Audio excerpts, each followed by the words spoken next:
and welcome to Active Quest. This is episode 26, and we've got the gang all here with an additional person. So, my name's Joseph Yaden. I'm your host, and today, of course, I am with Josh Nichols. Hello, Josh. Hey, what's up, man?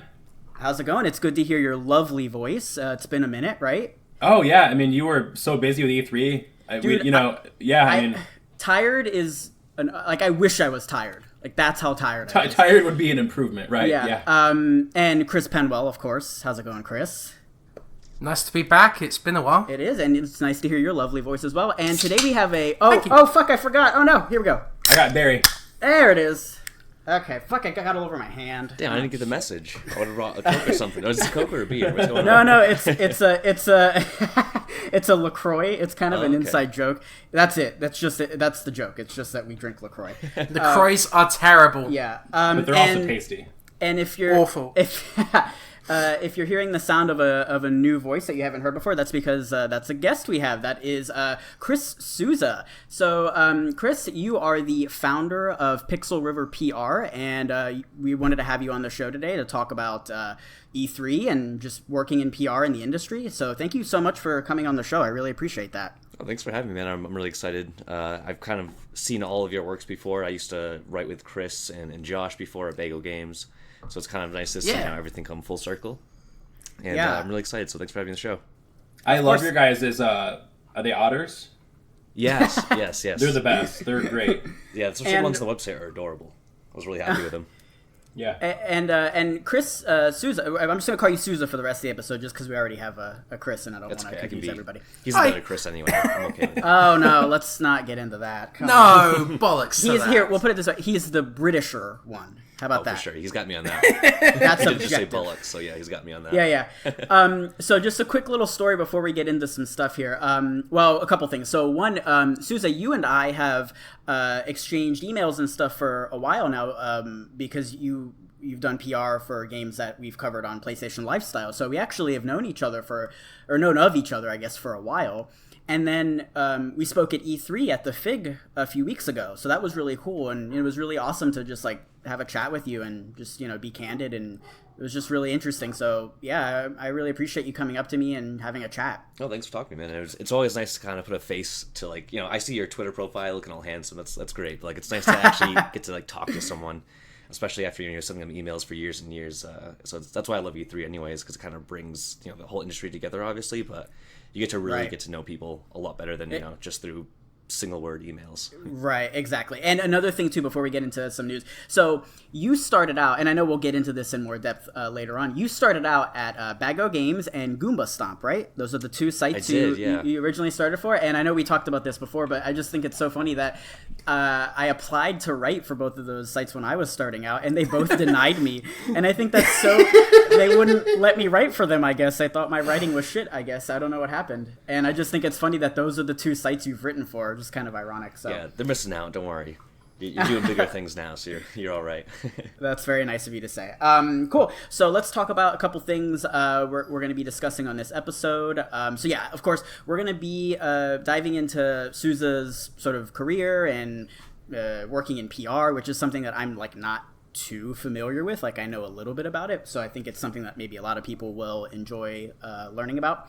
And then we're going to jump into sort of closing thoughts with E3 because we're still kind of feeling the remnants of that. We'll cover some news. Since it's sort of a packed episode here, we're not going to get too in-depth with the news. Not to mention, E3 just happened. Yeah, exactly. Everyone's already newsed the fuck out. There's so much that just happened. That's why I think this is going to be a good episode because it's sort of a little bit different than what we've had for the past couple weeks. And so we'll talk about a possible Switch Mini that might be in the works, some controversy with Final Fantasy VII and Tifa, which I'm sure you know all about already. And then just a quick note from the Platinum Boss in regards to Next Gen. And then we'll close the show with what we've been playing. So one last thing before getting into the news, is I just wanted to thank Chris and Josh for holding down the fort while I was gone at E3. Yeah, no problem, man. You guys fucking rocked it, man. Seriously, like you guys, that was awesome. I can't even imagine how much work it was for you doing what you were doing, because Chris and I were tired just doing what we were doing, and we were at our houses, like, and that was a lot of work. So dude, I can't even imagine how you were doing what you were doing. Right, and also the bra from the PlayStation bras kept me up all night. So I'm really jealous that you got to be roomies with him, and you guys should do a separate mini show where you guys just talk about that, because he's a fucking force of nature. Dude, he is seriously like one of the nicest people I've ever met, and I'm so glad I got to hang out with him. He was incredible. So cool. And then just one last thing too, is of course you can find our show basically wherever you can find podcasts: iTunes, Stitcher, TuneIn, Spotify, Google Play. We've got our Patreon where you can support us at the $1 tier, which I know we've been saying for a while. We're working on stuff. We are. It's just E3 just happened, so give us a minute on that. And then of course we've got our shirts, which we'll link in the description for that at Teespring. So other than that, let's point it to Chris Souza here and talk about some PR stuff. You guys ready for that?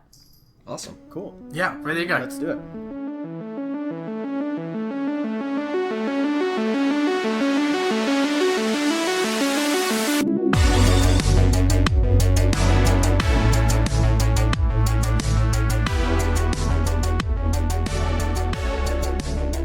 All right, so Souza, as I mentioned before, you started out actually doing what I do and what Chris does, and I guess what Josh used to do as well, which is just, writing about video games, and doing so in more of like a journalistic way, I guess.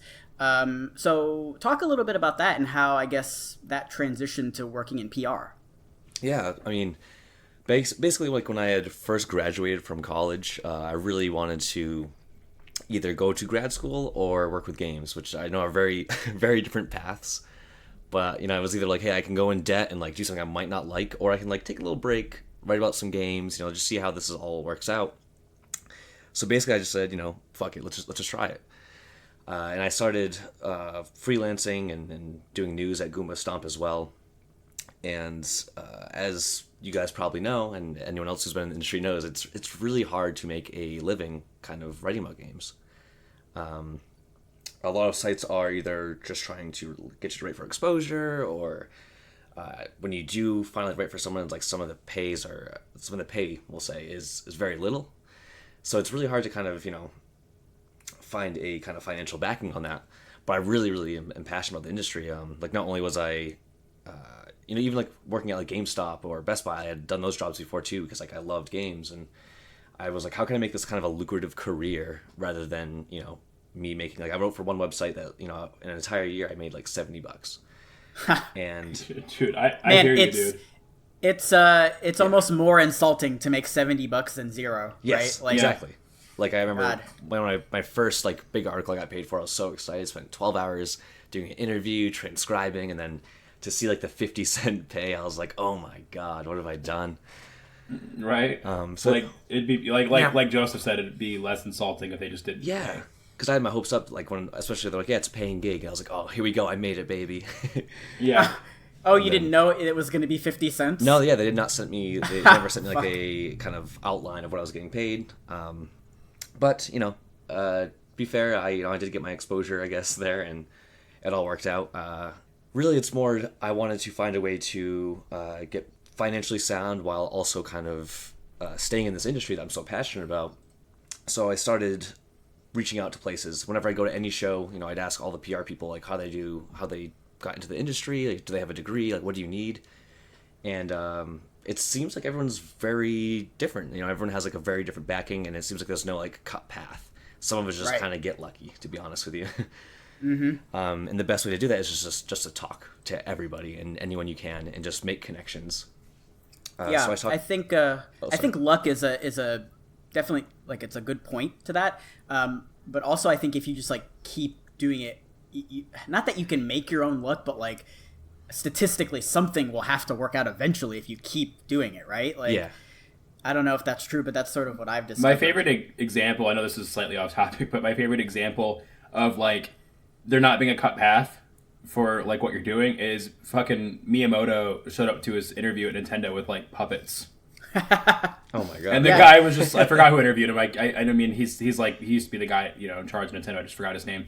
But like Miyamoto shows up with puppets and he's just showing them stuff and talking to him, and they're just like they were obviously smart. They're like, well, this guy's creative and put him in charge of, you know, making games. But like, I can't imagine where we'd be if they didn't take a chance on him, you know? Like, yeah, that's a good point. Like, I'm sure maybe he would have ended up, you know, with Sega or something. Like, I feel like he would have just somebody probably would have hired him. Someone else. Yeah. That would have been a really weird alternate dimension where Miyamoto's the head of Sega. Man, I'm thinking of like Sonic in place of Mario, and I don't want to live in that reality. No. With or without teeth. I don't care, man. I fucking hate Sonic. All right, anyway. Sorry. No, it's all right. All right. But yeah, so it's really, I was just trying to find a way to, you know, because I kind of gave myself a year or so to say, hey, like, if I can't make this viable soon, then I'm going to have to go back to grad school, you know? So I was at PAX East, and I asked this one woman, like, oh, like, how'd you get into PR? And she kind of referred me to her boss, who at the time said, you know, I can't help you right now. We're not really looking for anyone on the East Coast. I said, okay, that's fine. I understand. And I just kind of I kept kind of following up with them, you know, I'm going to PAX East. Are you going to be there? I'm going to PAX West. No, you're not going to be there. Okay, that's fine. And eventually I met him at E3, and we kind of grabbed a beer. I met his team, and we hit it off really well. So I just kind of got lucky, I guess, and charisma will get you further in this industry than skills in some way. Obviously, you need to have that kind of backing of, you know your shit, you know what you're doing. But if you can't sell yourself, then you are screwed. So, and which company was this that you, or can you say? Or yeah, absolutely, I can say that. So this was with Stride PR.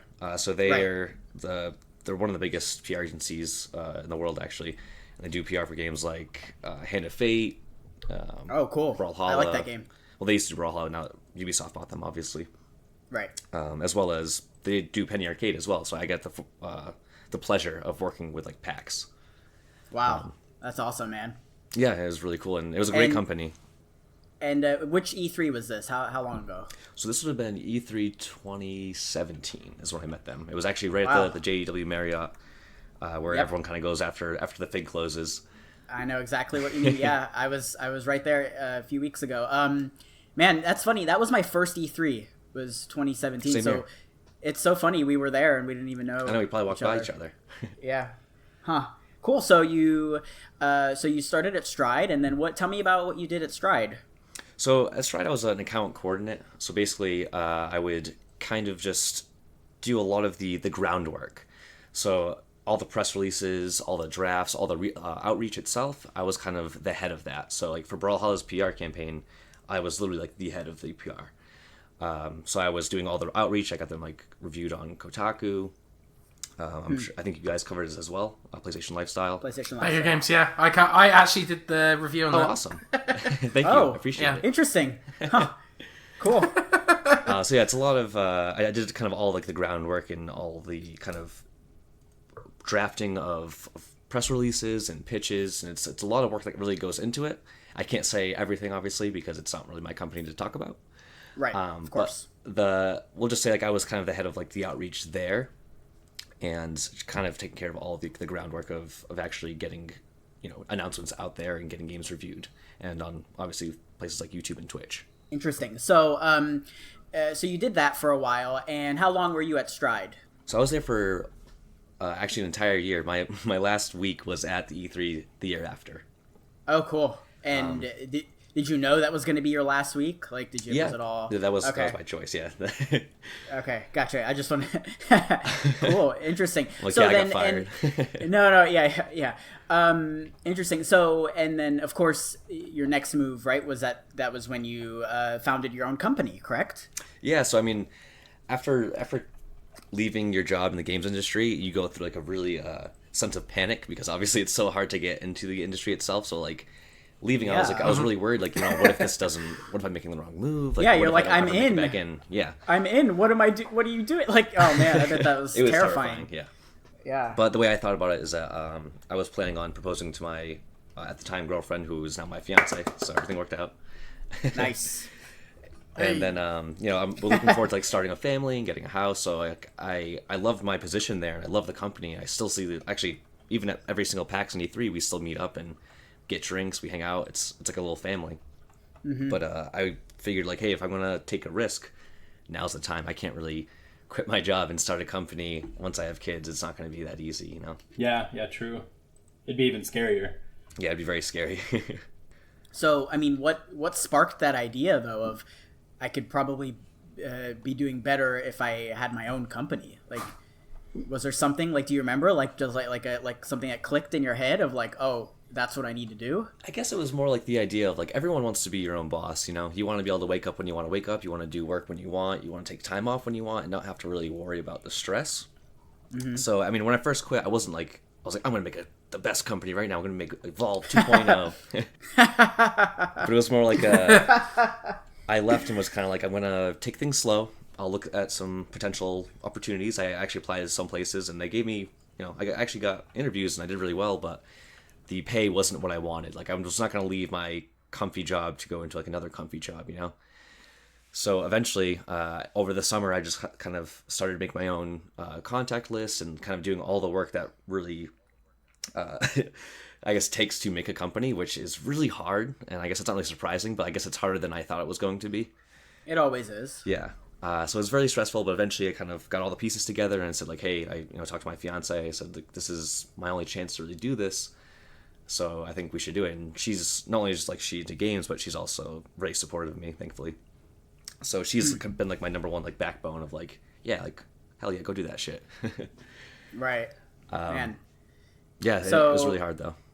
Yeah, so this is 2018. So you've done this for a little over a year now, right? Yeah. So actually, almost like to the day, I kind of started this process. And what, like, so man. Goodness, I just imagine I owned my own company at one point, and it was a nightmare, man. Even like on a good day, it was just like, oh, good, today the house is only on fire and everything is burning down, and okay, that's good. I'm happy with that. Like, that's a good day, right? Yeah. And I mean, like the taxes, it's a whole thing that you have to. Oh, it's so annoying. Right. So have you gotten better at that? Like, has it all sort of fallen into place, and you're getting used to it? Yeah, I mean, yeah, I've gotten better. I do think I'm doing well. I know that, and I'm very happy with how I've done. Like, it's nice that after this first year, like I know, I'm going to keep doing this. Like, this is working out. But of course, like you're as like a first time business owner, like, there's always ups and downs, and kind of figuring out how to do things. So my first campaigns, I was charging like nothing. It was like $1,000 for like a month of work. It was barely any money at all. But I was just like, I need to. Which is pretty much like the 50 cents. Yeah, pretty much. All the work you did before. It's just a different scale. But yeah, my boss sucks. So I basically was just trying to get any clients I could and just kind of get my my foot out there and just kind of get a feel for things. So it's not like I was like looking for crappy games or anything. Of course, like I worked with developers I was really level-minded with, and they were like really passionate about their projects, and I even had to like deny some because like, hey, sorry, like I don't think it's really a good fit for a company. Like I don't think I'm like a good fit for your game. Like you should find someone who would be better. And I think that's a good distinction to make, because when you're first starting out, like any business, you're probably like on one hand thinking, oh man, that's a company, let's just do it, who cares? Yeah. But I think it takes a lot of foresight to maybe think, okay, maybe that's not compatible with us, and in the long run it might not be a good like as good of an idea. So is it tough to do that sometimes? Yes, I'll have to. You're saying like, do I ever like deny someone of work, of like a partnership? Yeah. Like, is it tough to do that sometimes when you see that a project coming up and it looks cool and like they need help or whatever, and you say we can't? Sorry. Yeah, and it sucks because obviously like they're really passionate with the projects, but if I am not going to be able to provide them good results, like I don't want to waste their time and money, and then also like it's not like it's like a bad partnership for 3 months and then it's like whatever. It's you're launching their game, So if that fails, yeah, and then that can come back and bite you later when they say like, hey, like your Pixel PR did nothing for us, like we got no coverage, and then I'd feel bad and it would hurt my future business really. Well, and their business as well, like they may not be able to do another game after that. Exactly. So it's like it's a whole thing. So talk about, if you can, again, I know anything, if you can't talk about it, just please say so. talk about maybe some games that you've covered and maybe some standouts that you've covered working with your company as opposed to the one you were like working for before. Yeah, absolutely. Well, with Stride, it was much bigger indie titles that you probably would know, like Brawlhalla, Sinner Sacrifice for Redemption, and Fox and Forest were like just 3 of like I think around like 24 I did with them. Right. But with Pixel River, we've actually done much smaller titles. I kind of like their first, like since it's my first time creating a business and kind of doing this on my own, I look for people who are actually creating their first game and like kind of new to the industry. Oh, that's itself. exciting though. Yeah. Yeah. So, Oh wow. So then I got to be like really frank with them, like because like they're brand new, and I'm like, hey, like this is my first time. Like I know it's kind of weird to go with a new guy, but like look, this is my resume. Like this is what I've done. Like I know my shit. Just if you'll give me a chance, I promise I'll give you some good results. That's insane. It's like both of you are kind of trusting one another, Yeah, you know? it's really scary, you know. Yeah. And thankfully, I was very lucky. All of my clients I've had so far have been wonderful to work with. I know you're familiar with one of the titles, Joseph, Scorcery. Yep. Yeah, we'll talk about that one a little bit. It's kind of like a that's not a sports game really, but it kind of has some sports. It's sort of like a sports like Yeah. Leaf League was one of like their biggest inspirations. Mm-hmm. But it's kind of like it's like Pong meets Smash Bros. Is the way they kind of like to think of it. Yeah, cool art style too. I think our copy editor reviewed that one for the site. Yeah, that's a really cool game. What are some other ones? I also did Miasma Caves, which is like the way we marketed it was like a pacifist roguelike, which I know is like sounds really weird because it's like where's that going, I guess. But basically it's exploring caves, looking for bunch of like treasures, and there's a lot of lore hidden, and kind of you're able to actually upgrade your town. So it's a really cool kind of take on the very, very popular genre of roguelikes. Mm-hmm. But there's absolutely no combat. So there are like creatures that are kind of in the caves themselves, and they kind of can be a bit of a pester, but nothing that you can actually like attack or hurt or anything. It's more like about exploring and kind of expanding on your inventory. Interesting.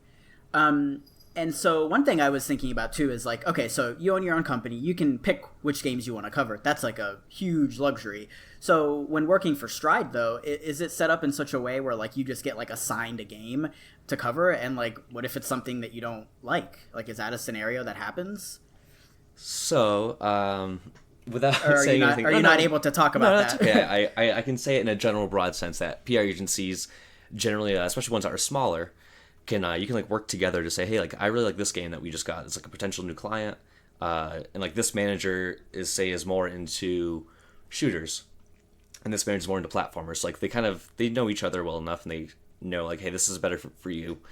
But of course, there are times that you are given a game that maybe it's not really your style, or maybe you're just not happy with it.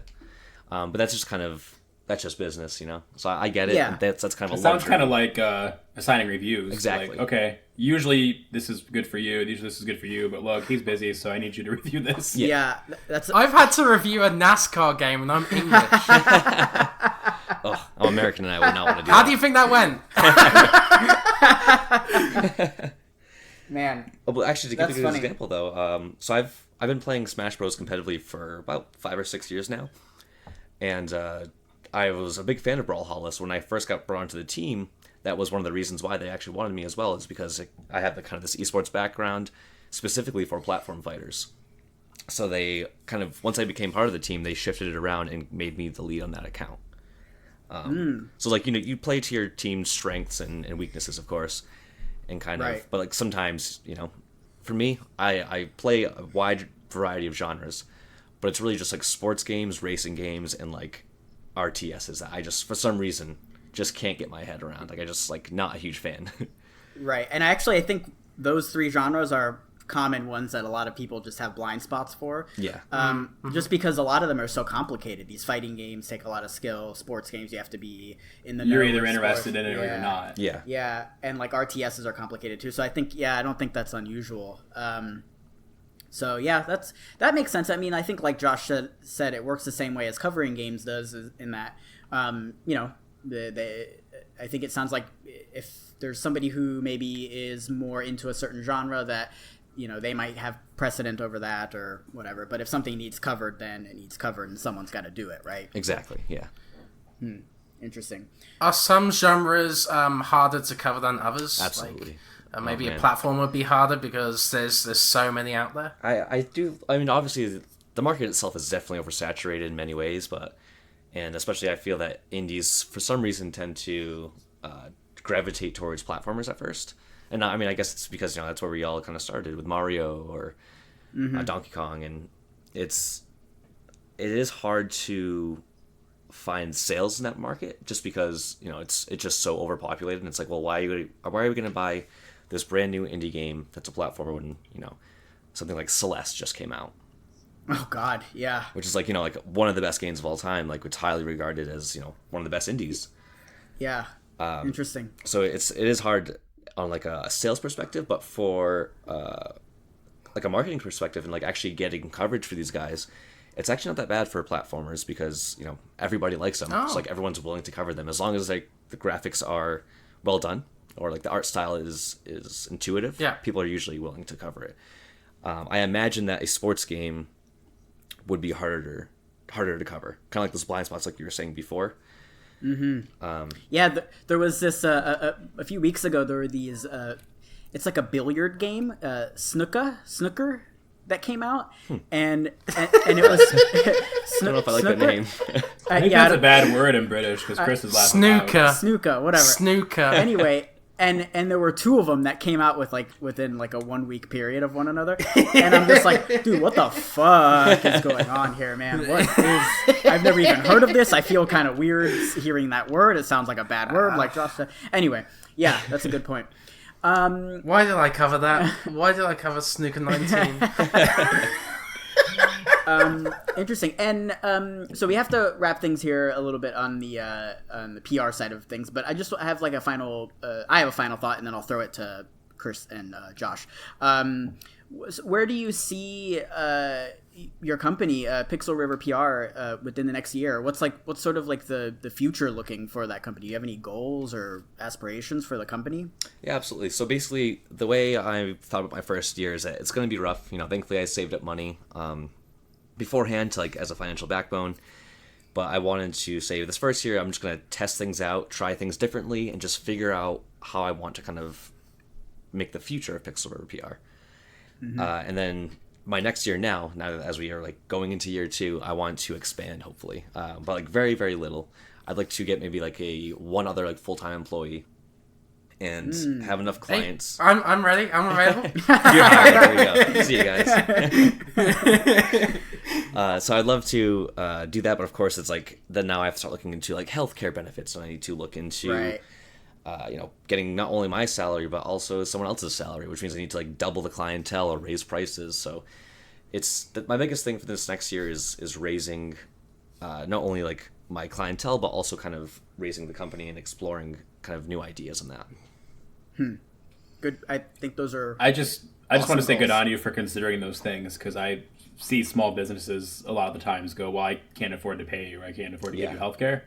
Right. And just the fact that you're like, I need to make sure I do that is just something I want to. Yeah, I just refuse say good on you. Like, especially as we've kind of dealt with those places that don't really compensate you very well. So I don't ever want to do that, even if it was like for like contract work. I would be happy to say, hey, like I can give you. I can be very frank about it. Say, hey, I only have like $10 per hour that I can pay you for this. So like, if you want to, put in 8 hours for this, I'll give you $80, and just call it even for now. Like that's the way I can do it now. But you'd be being upfront. So yeah, there's nothing wrong with saying I've got a little bit of work I can't afford to bring you on full time. Exactly. There's nothing wrong with a small business doing that. Yeah, so that's yeah. And that's something I have done already. Actually, I do have like some contractors, and I got Chris Penwell as well for mock reviews. I'm waiting for. Unfortunately, I haven't had any mock reviews with Pixel River yet, but it's like my favorite part of the job because you literally get to just play video games and review them, but like actually get paid decently for it. What a concept! Yeah, I've been telling Penwell that I want to get him on it because I know that I really like his work from Vega. Yes. Yeah. Thank you. Cool. So that wraps up all my questions. Josh, did you have anything you wanted to add or any final thoughts for? I'm looking forward Souza? to like watching you keep doing that, because like it's I think PR stuff's really interesting, and like it's interesting seeing you do it because you've done it, like you did it before. So like you didn't just start, you just started doing it on your own. Yeah. So it's going to be interesting to see you do it with the information and knowledge you already have. Yeah. You know, so it's interesting. You're like starting off on the right foot already. 'Cause Yeah, you already yeah. have all that knowledge. I'm not trying to be some hack that just be like, yeah, I can do PR better than them. I know what I'm doing. Yeah. Yeah. We'll definitely have to have you on again too, like just to, you know, Like an update in a year. Yeah, that'd be really cool. Yeah. Yeah. I'm like crying. I'm like, oh, it didn't work out, guys. Sorry. It didn't work out. Yeah. I'm actually under a bridge right now and I'm homeless. Oh my god. I don't even know how I have a microphone. And Chris Penwell, any closing thoughts for Souza? Yeah, like it's great to have you on to talk about your side of the industry. I don't think a lot of people hear about that kind of stuff. So thanks for coming on. Thank you. And like that's why my biggest like kind of thing when I'm talking to clients is like transparency. That's like my I guess motto. So like whenever you guys want to talk about this, like I'm always down to kind of talk like inside baseball PR stuff. You know. I think it's not only because a lot of people want to kind of keep these secrets for some reason, but I think it's really helpful and healthy for the industry to kind of be a little bit more of an open book rather than, you know, keeping your secrets close to your chest. Right, and that's a podcast for another time. The secrecy of the gaming industry. It's kind of bizarre how secretive it is. I do want to say really quick too. I think it's really cool how upfront you were with turning places down when you were starting off, because like Chris was saying. Or implying it'd be tempting to be like, you know what, yeah, let's do it. I need the clients, I need the money, you know, whatever. Yeah, make a few $1,000s. It's cool that you were like, look, I would like to help you, but like, here's why it's not a good fit for you or me. Yeah, you know? Right. Which is definitely important. Awesome. So let's take a quick break, and then we'll jump into our closing thoughts for E3, and then talk about some news, and then finish the show with what we've been playing.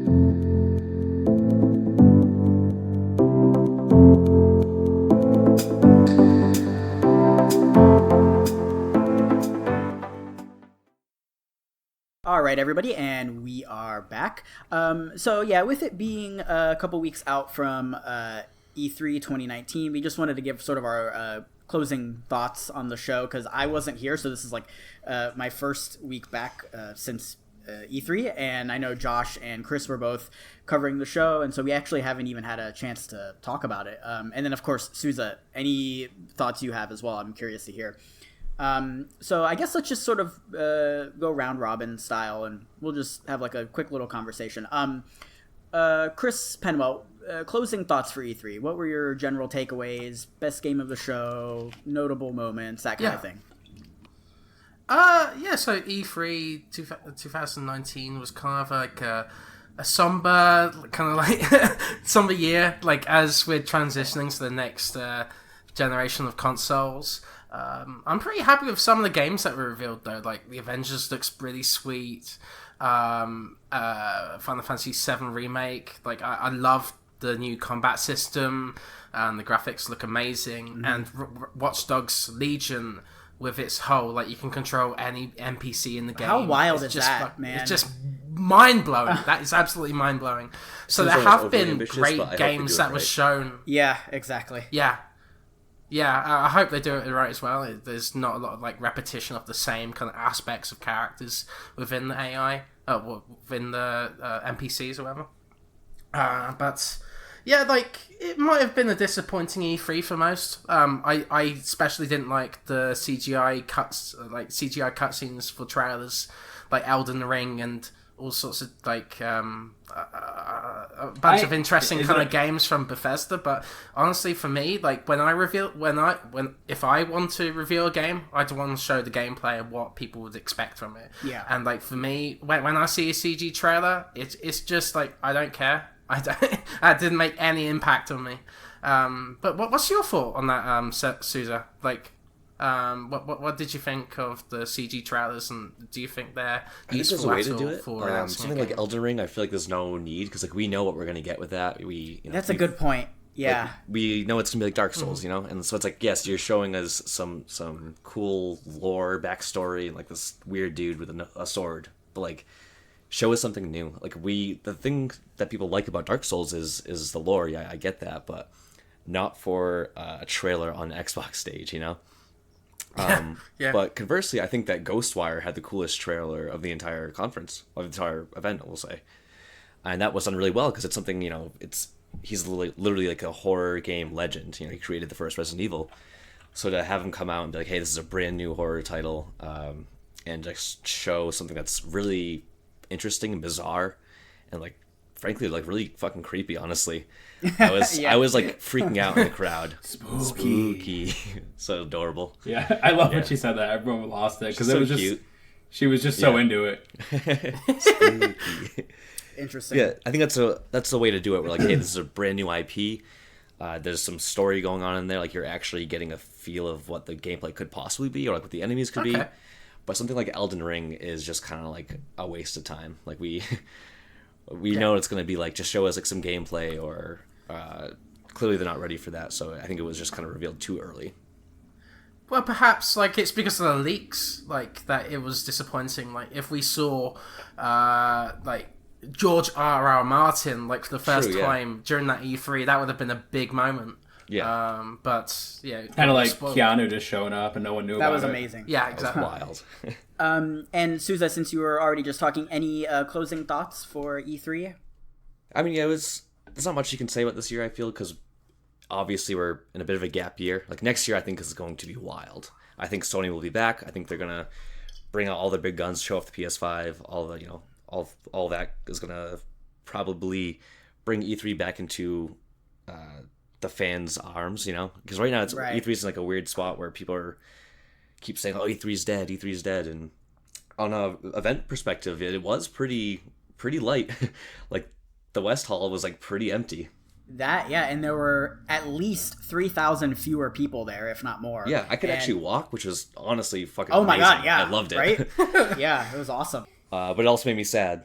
And like next year, where we're going into the next gen, we're going to have a lot of new exciting announcements, and I truly do believe I would bet money that Sony will be back next year.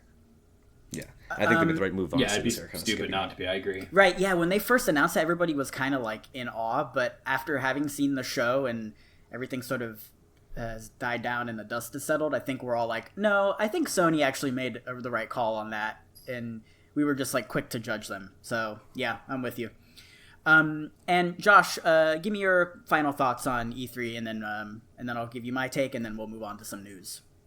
So you guys already know I'm like our resident Xbox guy. I thought Xbox's show was really good. I saw a lot of people kind of had a lot of criticism for it, but one of the criticisms I saw was they didn't talk enough about Scarlet, and my thing on that is it's not time to talk about that. I think they gave the appropriate amount of time for that, which was, hey, this is happening, here's some quick details on it, but they mostly talked about games, and they mostly talked about what they're working on, what they've got planned, and so I thought Xbox's show was, I really liked it. My favorite was obviously Nintendo's, because it was fucking insanely good.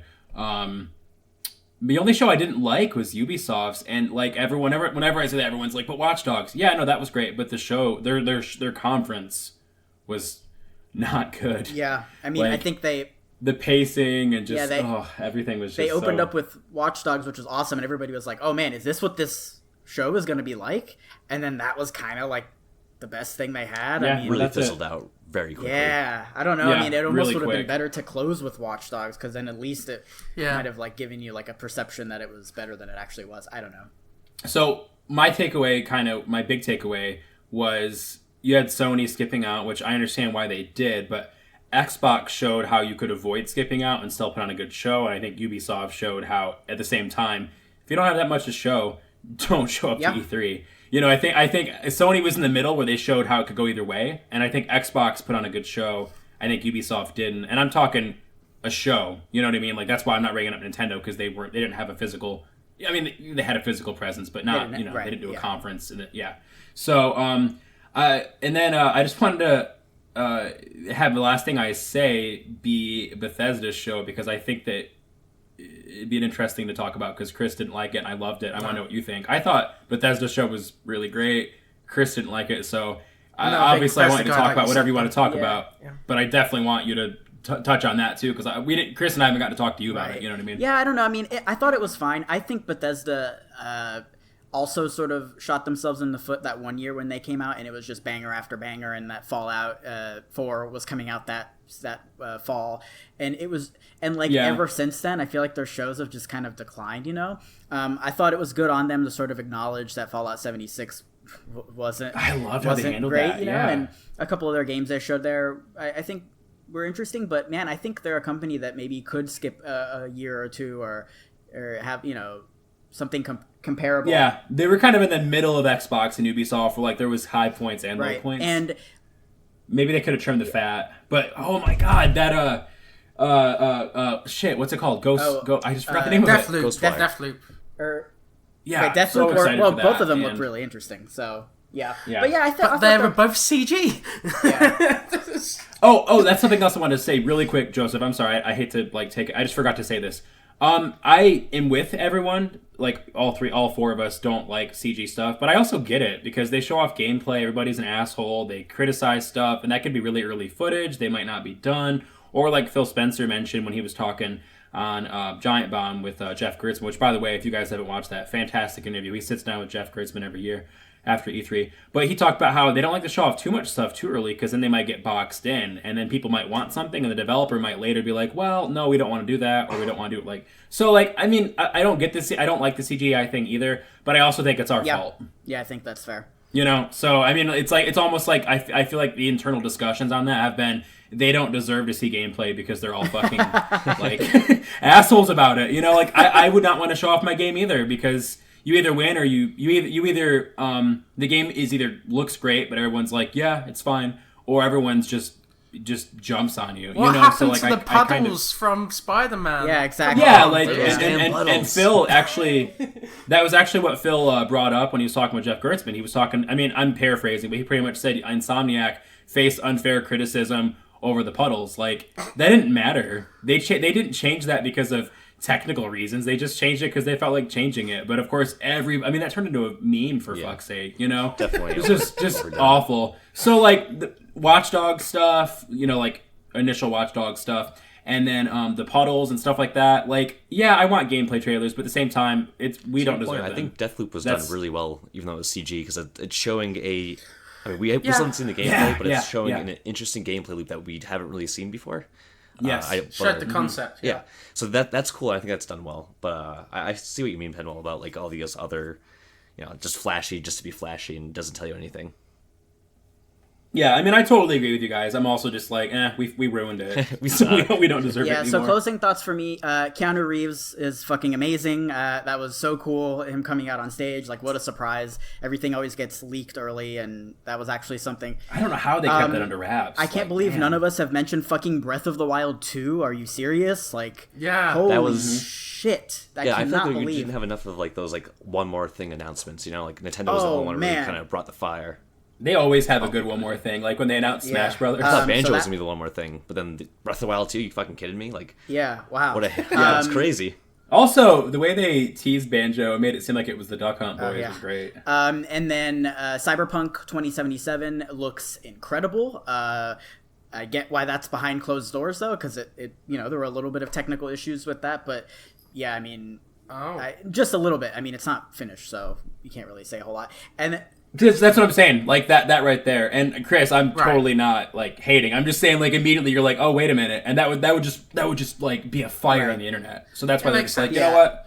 And then to me, the best kind of reveal you can make is how Sony revealed God of War. That's like the best way of doing it. Oh my god, that was so good. I good. don't think a CG way is like you can never match anything. In the like orchestra. That. The best way you can reveal a game is with Guichi. And then all right, because we got to move on here.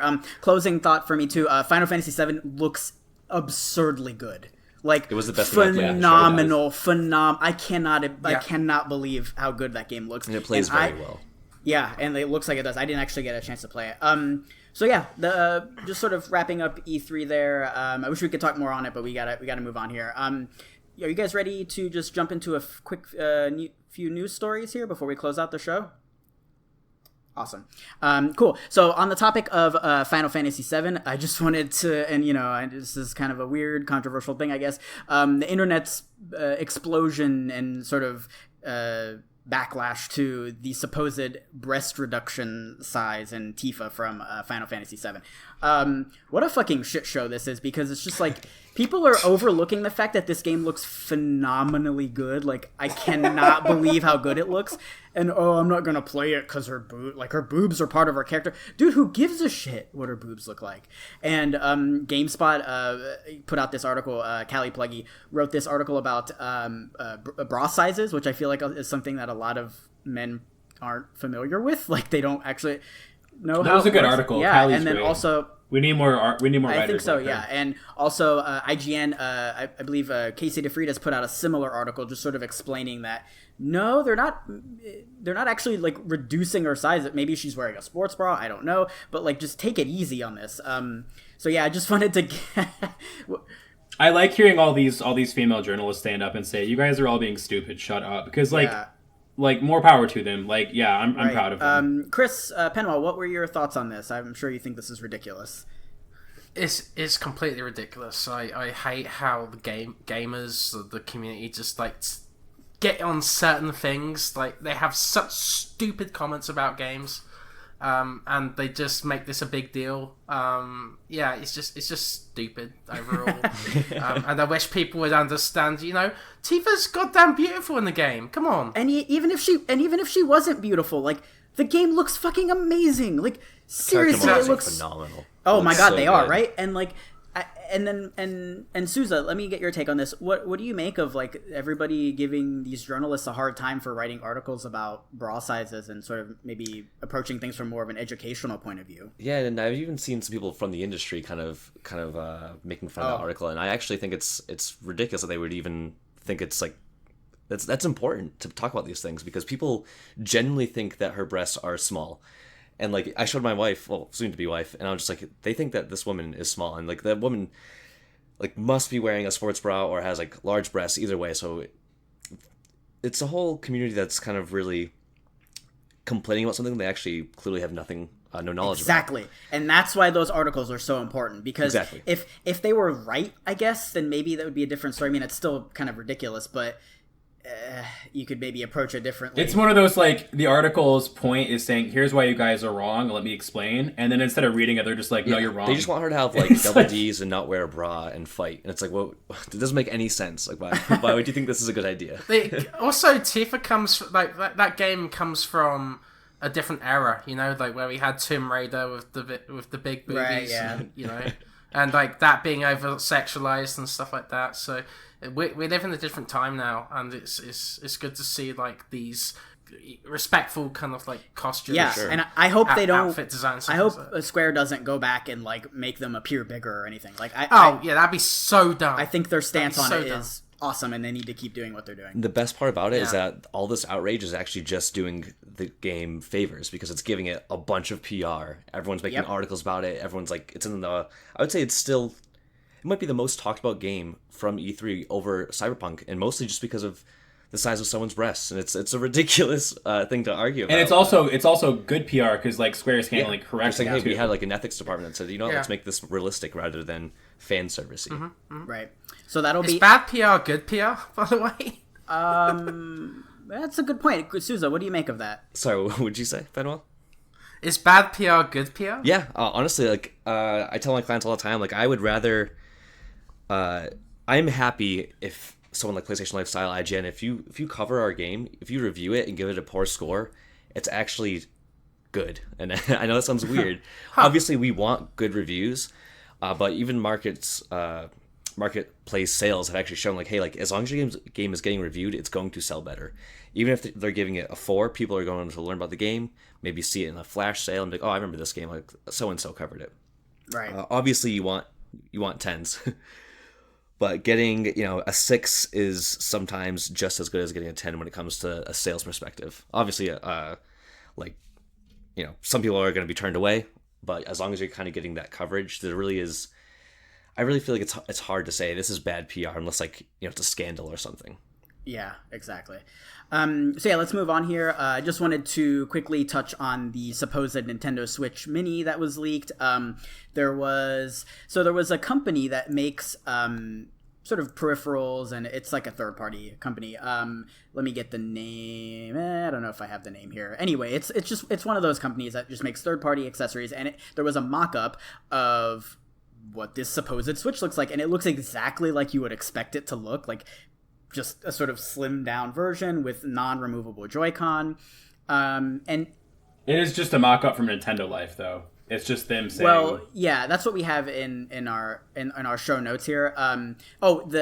The Chinese accessory maker Hansan. That's what it is. Yeah. So I think it's totally within the realm of possibility that there's a new, smaller Switch coming out. But I think what that was there is just this company Hansan saying, "Hey, we're going to be making an accessory for this, whatever it looks like, for the purposes of."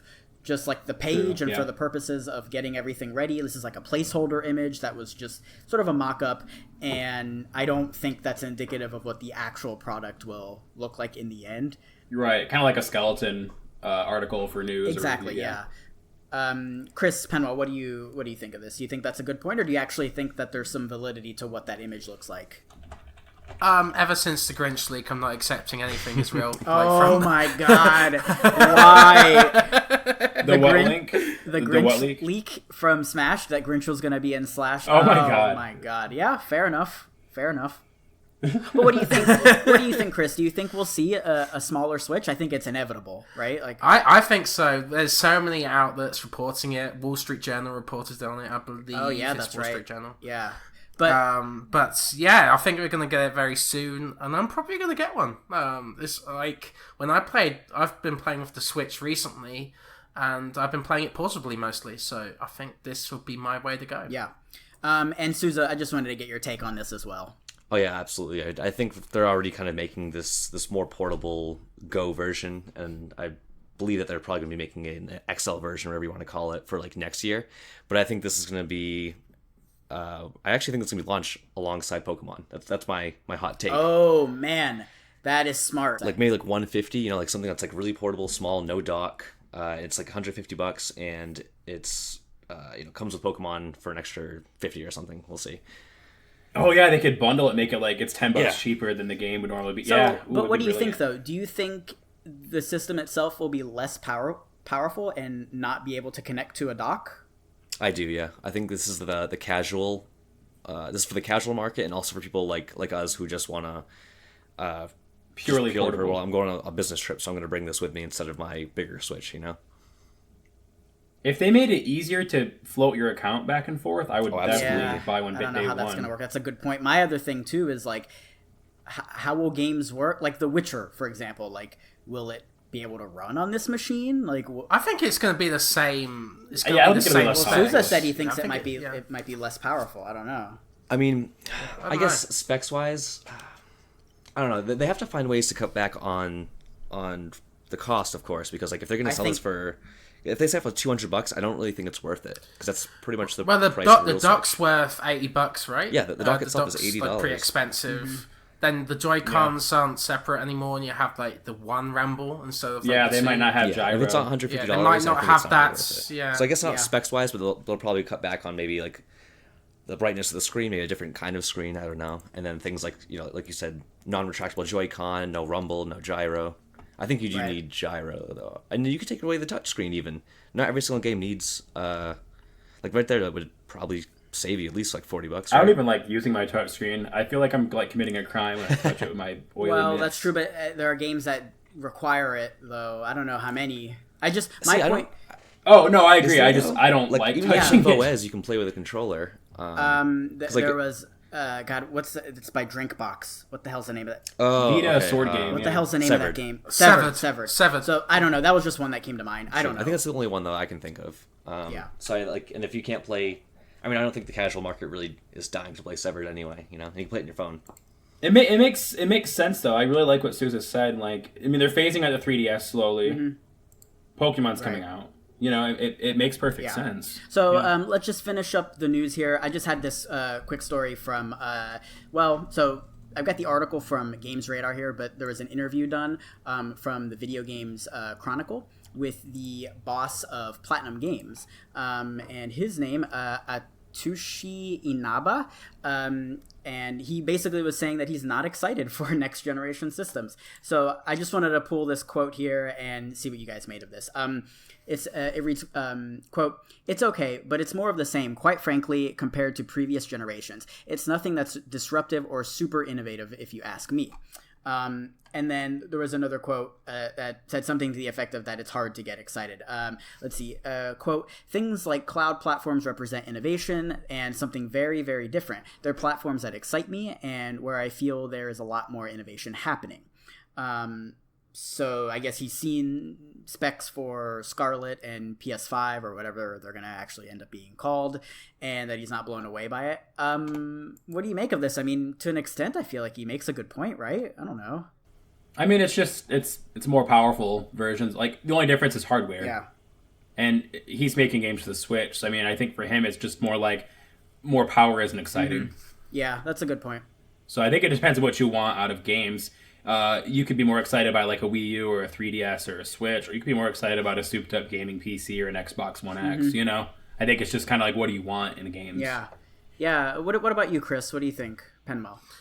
Well, kind of like when Xbox showed their next console, Halo Infinite wasn't too exciting from what we saw of it, and they didn't really describe what's included. Like, there's better load times probably, but like, what else is there? Next generation, like, is streaming going to be a big thing? Well, to be fair, though, we do have some time till exactly it comes out.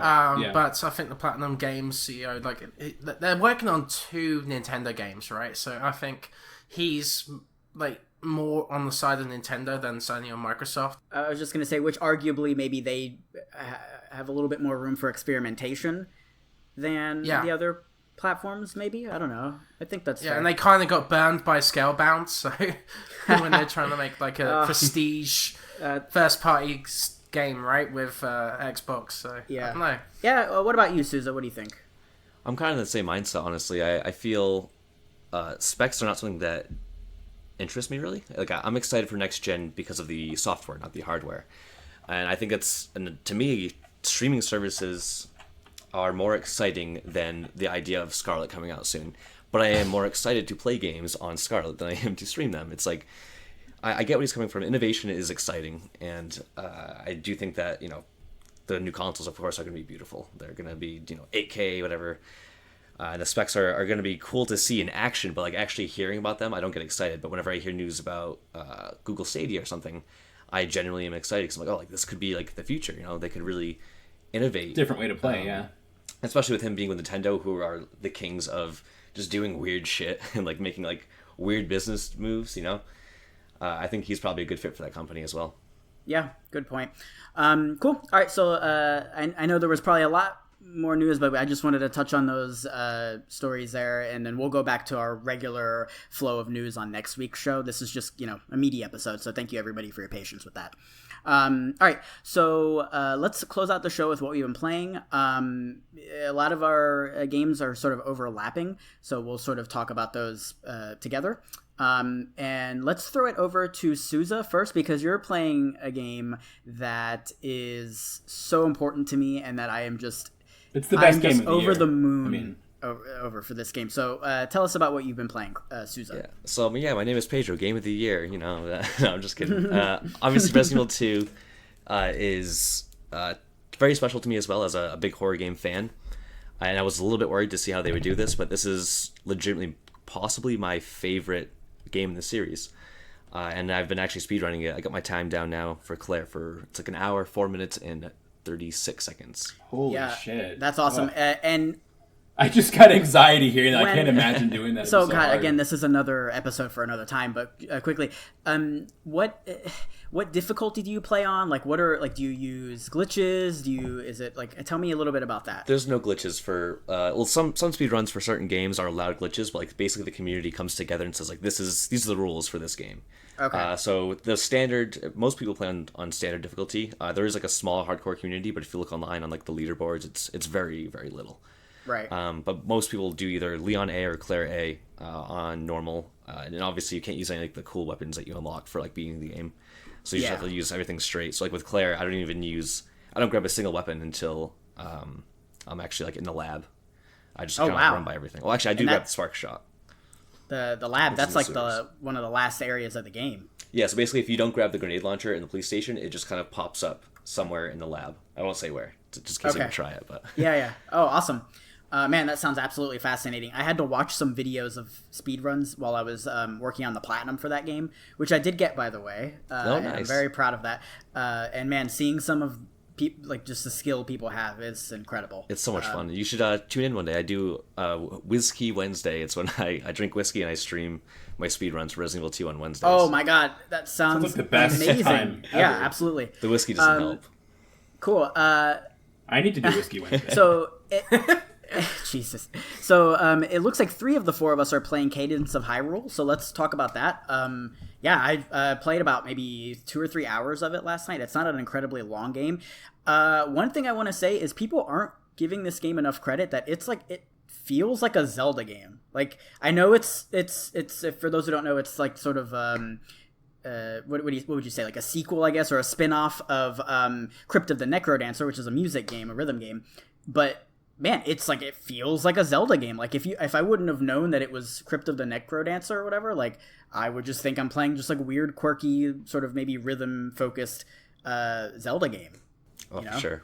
Yeah, and they made some smart design choices too. For example, your world, like the world itself, that doesn't change when you die. That just is decided when you start a new game. That's the world, so it makes exploration more rewarding. You know, that's a cool change for Cadence of Hyrule versus Crypt of the Necrodancer. So They did a really good job with I it. just wanted to say that really quick. I'll buy anything with Zelda on it. Like if they made like a Zelda badminton, I would still pay $60 for it, honestly.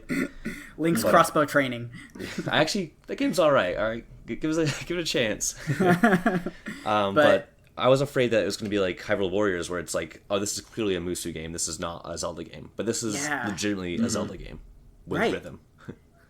I'm glad you brought that up because this is like the other side of a Zelda spin-off. Like, no, this is how you can do it right. And there's this setting on in there. I forget what it's called, but it makes it. I think it makes it easier. It has something to do with like the rhythm in that it unifies it all, as opposed to making all the enemies have attack you at different rhythms. I think that's what it is. I think you don't have to like go to the rhythm, right? You can just move wherever you want, whenever you want. It's like whenever exactly. you move, I think it makes it harder. I tried that. Wow. So I started with that right away, and I was enjoying myself with it because I've heard other people say that. So yeah, really fascinating game. Josh, have you finished it? No, I've just played a couple hours of it. I got it, I ran home and downloaded it the day it came out, and I played it like a couple hours total. But it's I cannot recommend it enough, and the price, man, it's $25. Like, everyone go buy it now. It's surprisingly good in co-op as well, which I didn't even know it had. Oh, I forgot it. Yeah, how to tell us about the co-op really quickly. So yeah, you basically play as like Link and Zelda together. So me and my fiance, it makes some things harder actually, because like you kind of get into each other and run in and like block each other. Yeah, you can't occupy the same space. And then some of the puzzles that are like kind of So you have to time kinda based, talk like you more. can only do one at a time. So it makes it a little bit challenging, but also like it makes it much easier for combat, because if she dies, I just need to go back to Ashika Slate to get her back. Or Ashika Stone, sorry. Interesting. But yeah, it's really good. So yeah, we'll have more to report back on next week. I think once we all put a little bit more time into it, I should be finished with it by next week, and we can talk about it. Cool. And I also wanted, let's see, who is playing Bloodstained? Oh, Chris, you're playing Bloodstained. Chris, can you talk to us a little bit about Bloodstained? Because that's one that I'm so excited for. I'm waiting for the Switch version on Tuesday. Yeah, so we received a review code from 505 Games, which is really cool. Thank you. Yeah. And Bloodstained is fantastic. I've never played the Castlevania Symphony of the Night game. What? I played the original, though. Oh, that's going to be really fun. We're doing a review episode, just so our listeners know. That's going to make that really fun, because I've played a shitload of Symphony of the Night. Yeah. And so it's going to be fun, you and I discussing Blood. Man, I'm excited. I'm even more excited for that episode now. Yeah, and it'd be interesting to get that dichotomy. But like, it's super fun. You get different weapons that you could use. The story is intriguing. I love the art style, the gothic art style to it, and the red moon. It's definitely got like a awesome design behind the game. Does this make you want to check out Symphony of the Night? I'm excited for you to play that. Kind of, yeah, for sure. Okay. I like the RPG elements of it. I haven't really played a game like this before, like where it's a platformer but it's an RPG at the same time. Oh so man, it's quite you gotta intriguing play to play. You gotta play the Castlevania DS games and Game Boy game. Man, there was a time when those maybe they'll make another collection. Yeah, there was a time when those would come out like almost annually, and they were all of them are so good. The easiest way for you to check out Symphony 2 would be there's like that dual release on PS4. PS4. It's got Rondo of Blood and that. And it's like $20. Cool, yeah. And the interesting thing about this game actually as well is that you get powers from the defeated enemies you take out. Oh, neat. So it came up with this interesting idea where if you take on too many powers, too many souls, yourself you're going to be corrupted. Oh. Your soul is going to be corrupted. Interesting. So you got to be careful with how many you have. And with multiple souls of the same type, your power actually gets strengthened. Mm-hmm. So it's really cool mechanics in this game, and I can't wait to dive more into it. It's probably going to take a while, actually. Yeah. But we'll get there eventually. And just to close that out, just for people who don't or who aren't aware, Bloodstained Ritual of the Night is sort of like a spiritual successor to Symphony of the Night, in that I think it had the original creator it's from Iragashi. Worked on this, and this was kickstarted, and it's been in development for a really long time. Shout out to the trailer, too. The most recent trailer that came out right before it released was the best, because he's sitting there with like a glass of like wine, and it cuts to like people on the Kickstarter campaign complaining about the graphics and stuff, and then he's just like, we changed that. And then it cuts to like the current graphics, and it's just so... It's so like, hey, fuck you, the game's awesome now. They did a great job with that. Yeah, it was great. And then I know Chris and Josh, you guys have been playing Crash Team Racing. That's a big, that's one of the big releases of last week. Or well, let's see, by the time you hear it, by the time you hear this episode, last week. So yeah, what do you guys make of that? I know maybe Chris. Dude, I pre-ordered this like 8 months ago, and I bought the $70 version, and it's fucking amazing. This is how you do a kart racer.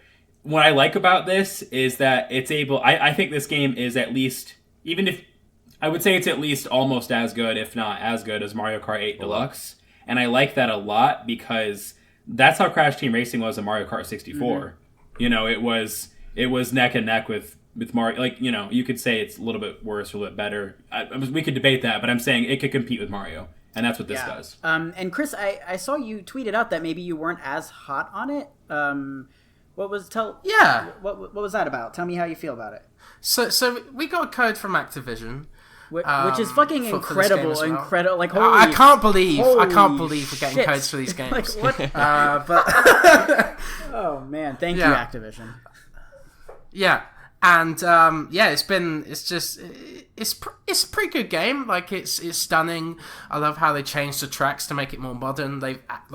I watched a bit of an E3 preview or an interview, and they've actually changed parts of the track where they've added a dragon from one of the Crash PS2 games into there. That's funny.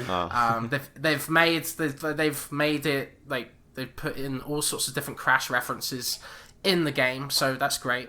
For me though, as someone who hasn't played Crash Team Racing in the past, so I haven't got those nostalgia goggles. It just the weapons aren't that interesting to use, and I don't think the cast of characters are as engaging as the ones from Mario Kart and Team Sonic Racing. Did you play the Crash games though? Because no, I didn't. That's the thing, right? Okay, I mean, I'm just throwing that out there because I've played like all the Crash games, and I replay them every year. Right. So you get more of a kick out of it than me. Yeah, right. Like with Sonic, you got Big the Cat. Here's the thing: it does better than those two games. I think though, is that it's going to keep current with more costumes and more more tracks and updates and things like that. It's going to be updated throughout the year, I think. So I think this has they're doing seasons, and they said they were inspired by the Battle Royale games with keeping people playing for free by just being able to compete and do stuff and earn stuff. And Chris and I are excited because one of the characters that they're doing for one of those is Spyro. That's awesome. Which is awesome. Cool. So we gotta cut things short. I'm sorry, guys. I know you had other games you wanted to talk about, but I have to head to work here soon, so we gotta start wrapping it. So we'll talk more on Crash Team Racing next week. We'll have some coverage of Bloodstained because I will have had my copy then. We'll have review episodes of Crash and Bloodstained as well, since we got Awesome, codes. yeah, and then any other closing thoughts on Plague Tale that I know you guys were working on as well. So yeah, that's been episode 26. Thank you everybody for listening. I know this was a jam-packed episode, and for new listeners, normally this isn't exactly what our episodes are like. We normally do news and what we've been playing, but obviously Chris Souza was nice enough to come on the show and talk about some PR stuff, which was really cool. So yeah, let's just go around and plug our stuff if we have anything, and then we'll say goodbye for the day. Josh, where can people find you on the internet when you're not on Active Quest? Twitter at Mr. Josh Nichols, Twitch, JerkJerk77. I'll probably be, I can't talk. I'll probably be streaming some Trevor Saves the Universe this week. It's fun, and I'll be streaming that probably. What about you, Chris Penwell? So yeah, you can follow me on Twitter at Penwell Writes. I might be Twitch streaming soon for Extra Life, so you can follow me there on Down Up Destiny. And I am doing interview series with game characters, so it's going to be like in a funny kind of tone, making fun of the games, but like in a loving way. And this is going to be like voice acted. It's going to be funny to do. Voice acted and everything. Yes. Yeah. Yes, I'm finding voice actors right now in Casting Call Club. That's awesome. So it's really cool to that do. Like I'm pretty happy with the script so far. Like the first one's going to be Sora, of course, because I'm a Kingdom Hearts fan. Yeah. Yeah. But I'm also thinking of doing like Kratos and Nathan Drake, and it should be fun. Cool. So. Yeah, making fun of Nathan Drake being a murderer. So. Oh, holy! Well, mass murderer. He is kind of a murderer. That's true. It's a psychopath, honestly. Yeah, so there's a few ideas in the tank. So awesome. Yeah, look out for that. And Chris Souza, thank you again for coming on the show. Where can people find you when you're not guesting on our show? Anything you want to plug? Take it away. So you can find me on Twitter at Chris_J_Souza. As well, every Wednesday I stream Resident Evil now and Drink Whiskey, so that's at twitch.tv/Wizdorf. It's my smash tag. Nice. But yeah, I just want to say that thank you so much, guys. This was awesome. It's a pleasure kind of talking to you about not only what I do, but just kind of games in general. So I'd love to come back one day if you're ever looking for anyone. And thanks for your time. Yeah, it'd be fun, absolutely. Man. And as for me, you can find me on Twitter at Joseph Yaden, and then of course at PlayStation Lifestyle covering news. I don't know if I have anything in the works right now that I can talk about, but yeah, I mean, I'm sure there'll be news to cover next week, right? So just look out for that. So thank you everybody for listening. This has been episode 26, and goodbye.